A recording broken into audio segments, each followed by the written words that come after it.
The majority of my nutrition coaching clients come to me because they're trying to lose body fat, basically reduce their overall body fat percentage compared to how much muscle they have.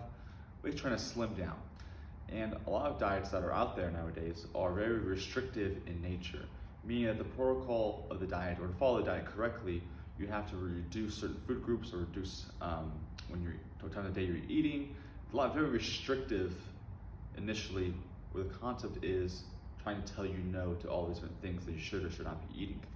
And I'm not a huge fan of that approach, or at least not initially with somebody who's trying to start a diet or starting to try to lose weight.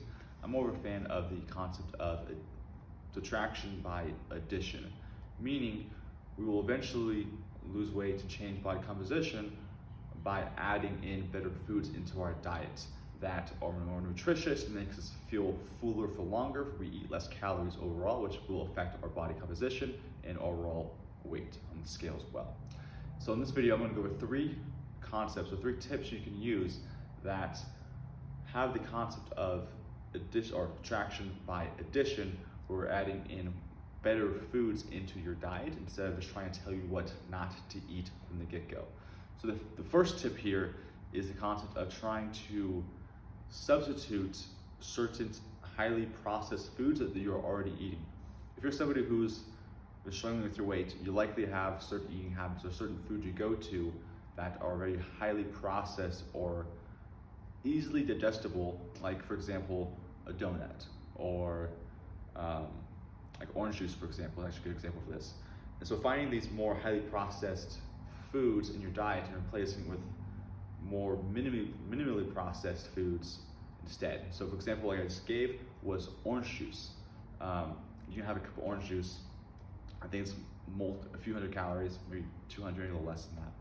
And instead of having an orange juice, just eat an orange. Less calories, more nutritious as well.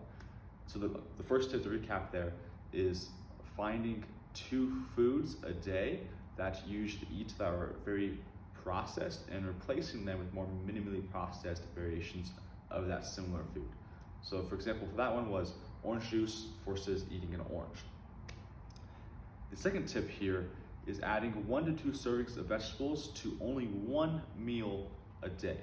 And eventually progress this to the majority of your meals, but if this is a new habit to you, you're not really used to eating vegetables, then starting off with having 1 to 2 servings of veggies, about a fistful as a serving, so 1 to 2 fists of veggies to 1 meal a day, and add that into your diet. Try that for a week or 2 and do it consistently, and then add it to 2 meals a day consistently and go from there. The third habit is adding 1 to 2 servings of a lean protein source at 1 meal a day. So similar to the veggie habit where we're adding 1 to 2 servings of veggies to 1 meal a day, we're adding the same concept per 1 meal a day. Meaning that I don't want you to dive right in immediately to trying to create this change. It's very difficult to change habits and to break certain patterns that we have, especially when it comes to dieting and eating food in general. And so starting off with just 1 time a day is a lot easier for people to manage and to build on that confidence. Once you get to a point where you're doing consistently for 1 to 2, maybe 3 weeks, it takes you longer to get it going. Then add in 2 meals a day. Then add in 3 meals, then adding more variation and more complexity.